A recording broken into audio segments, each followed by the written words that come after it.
ظهر دين المؤيد بظهور النبي أحمد.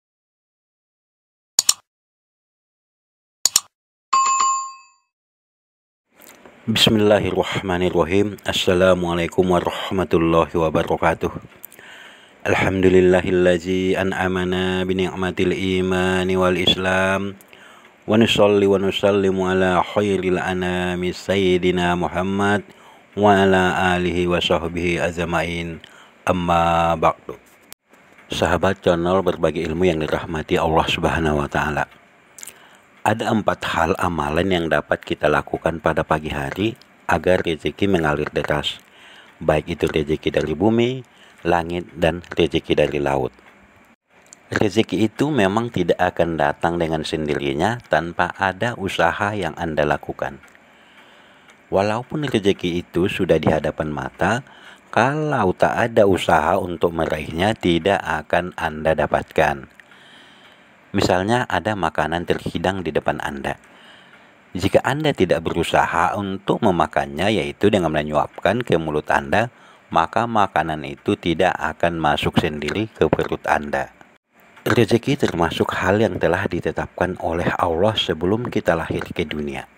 Di mana kita masih di dalam kandungan ibu, Allah mengutus malaikat untuk meniupkan ruh dan diperintahkan untuk menulis 4 hal, yaitu rezeki, ajal, amal, dan apakah celaka atau bahagia.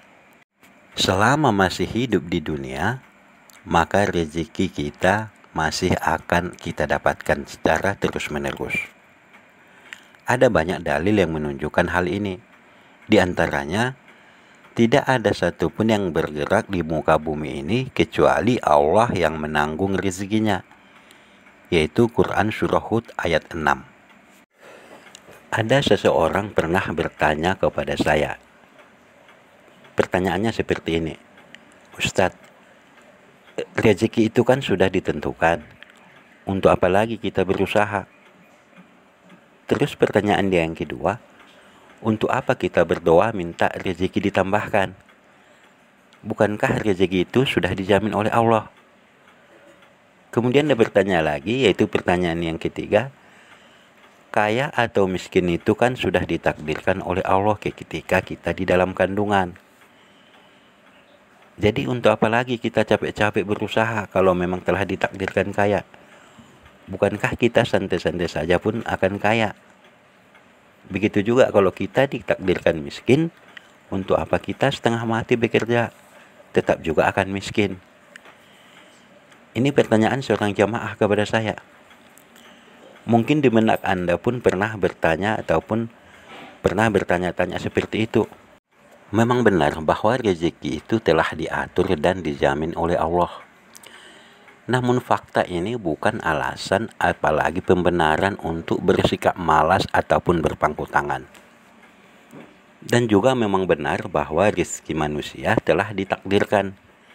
Tetapi takdir itu sendiri adalah rahasia Allah yang tidak kita ketahui. Sementara sesuatu yang tidak kita ketahui tidak boleh dijadikan alasan ataupun landasan. Kita tidak akan pernah tahu tentang ilmu Allah. Kita ini adalah manusia yang serba terbatas. Ilmu Allah adalah sesuatu yang gaib yang kita tidak bakalan pernah tahu. Siapa sih yang pernah tahu tentang apa yang tertulis di Lauh Mahfuz?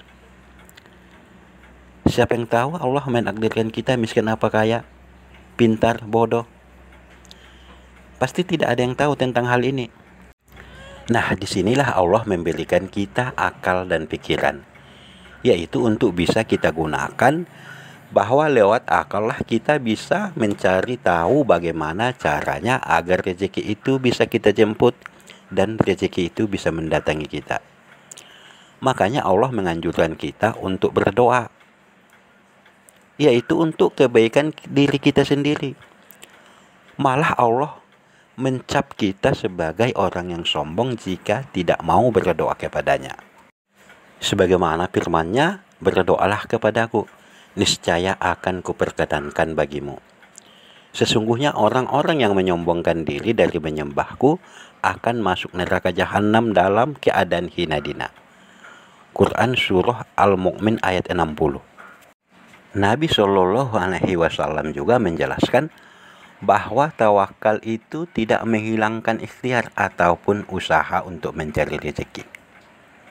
Yaitu seandainya kalian bertawakal kepada Allah dengan sebenar-benar tawakal, niscaya Allah akan memberikan rezeki kepada kalian. Sebagaimana Dia memberi rezeki kepada seekor burung, yang mana keluar pada pagi hari dalam keadaan lapar, lalu sore harinya pulang dalam keadaan kenyang. Hadis riwayat Tirmizi. Syekh Shalih Al-Maghribi pernah bercerita dalam sebuah ceramahnya bahwa ada seorang lelaki jatuh ke dalam sumur. Ia pun berteriak minta tolong. Dan kemudian orang-orang pun berhasil mengeluarkan orang tersebut dari dalam sumur dalam keadaan selamat. Dan ada seseorang menyodorkan kepadanya segelas air susu untuk diminumnya dan menenangkan keadaannya. Kemudian setelah tenang, orang-orang bertanya kepadanya, bagaimana bisa ia jatuh ke dalam sumur? Dan ia pun mulailah bercerita dengan berdiri di bibir sumur sambil mempraktekkan kronologi saat ia terjatuh ke dalam sumur. Qadarullah, tanpa disengaja orang tersebut jatuh kembali ke dalam sumur dan akhirnya meninggal. Nah, yang terjadi adalah orang itu diselamatkan oleh Allah karena masih tersisa jatah rezekinya di dunia, yakni 1 gelas susu untuknya. Maka setelah jatah rezeki disempurnakan untuknya, ia terjatuh ke tempat yang sama dan akhirnya kemudian meninggal. Itulah hakikat daripada rezeki. Allah Subhanahu wa Ta'ala menunjukkan betapa maha kayanya Dia dan memiliki segala sifat kebesarannya, yaitu dengan menjamin rezeki setiap makhluk. Tinggal kitalah bagaimana caranya merayu Allah, yaitu dengan amalan ataupun doa, agar Dia mempermudah dan melapangkan rezeki kita. Nah, bagaimana caranya agar Allah memberikan rezeki, baik rezeki dari bumi, langit, dan laut? Nah, amalkanlah 4 amalan ini setiap hari, yaitu pada pagi hari. Amalan yang pertama adalah amalan sholat tahajud. Waktu yang terbaik untuk melakukan sholat tahajud adalah sepertiga malam akhir, kurang lebih antara jam 2 sampai sebelum masuk subuh. Banyak keutamaan yang dapat diperoleh apabila rutin melakukan sholat tahajud. Salah satunya adalah memperlancar datangnya rezeki. Amalan yang kedua adalah berdoa di pagi hari. Setelah melaksanakan sholat tahajud, harus kita manfaatkan waktu di sepertiga malam akhir tersebut, yaitu untuk berdoa dan memohon kepada Allah. Sebab doa adalah merupakan senjata orang mukmin. Terlebih lagi doa itu dilakukan di sepertiga malam terakhir, insya Allah lebih mustajab dan lebih didengar oleh Allah Subhanahu wa Ta'ala. Amalan yang ketiga adalah sedekah pagi. Bersedekah pada pagi hari mempunyai keistimewaan, sebab setiap pagi ada malaikat yang mendoakan orang yang bersedekah dan orang yang pelit. Tidaklah berlalu pagi di setiap hari kecuali ada 2 malaikat yang turun dan berdoa, ya Allah, berikanlah ganti pada yang berinfak. Sedangkan malaikat yang satunya berdoa, ya Allah, berikanlah kebangkrutan bagi yang enggan bersedekah. Hadis Al-Bukhari dan Muslim. Mungkin di antara kita ada doanya yang jarang dikabulkan karena kemaksiatan yang dilakukan. Akan tetapi jika kita bersedekah pada pagi hari, akan ada malaikat yang mendoakan kita. Kita tahu bahwa doa malaikat itu adalah doa yang dikabulkan oleh Allah. Maka mulai sekarang, bersedekahlah pada pagi hari, yaitu setelah subuh, di mana malaikat akan mendoakan kita. Demikian juga Allah akan memberikan rezeki kepada kita. Sedekah pagi ini adalah menjadi amalan yang paling banyak diamalkan oleh para sahabat Nabi, terutama Abu Bakar radhiyallahu anhu. Pernah Rasulullah setelah sholat subuh bertanya kepada para sahabatnya, siapa yang telah melakukan sholat tahajud, bersedekah? Ternyata Abu Bakar terus mengacungkan tangan sebagai tanda bahwa beliau telah melaksanakan amal-amal itu. Amalan yang keempat adalah amalan sholat duha. Sholat duha adalah amalan yang dapat mengundang datangnya rezeki. Sholat duha ini bisa dilakukan 2 rakaat sampai dengan 8 rakaat. Bahkan ada juga yang mengatakan sampai 12 rakaat. Keutamaan daripada sholat duha yaitu 2 rakaatnya dinilai dengan 360 sedekah sebagai hak persendian. Dan barang siapa yang menjalankannya 4 rakaat, maka Allah menjamin atasnya rezeki. Di dalam tubuh manusia itu terdapat 360 sendi, yang seluruhnya harus dikeluarkan sedekahnya.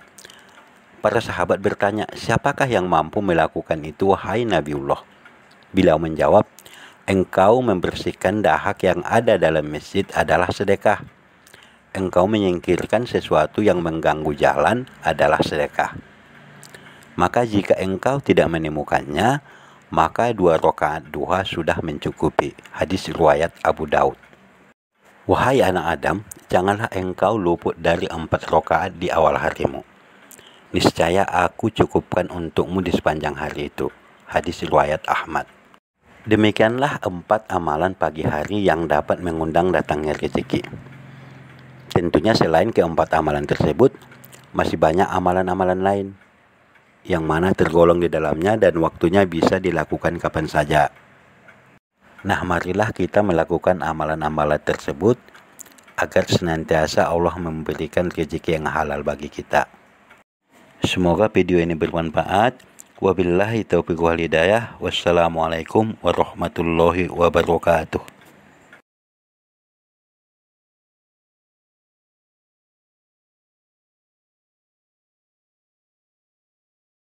ظهر دين المؤيد بظهور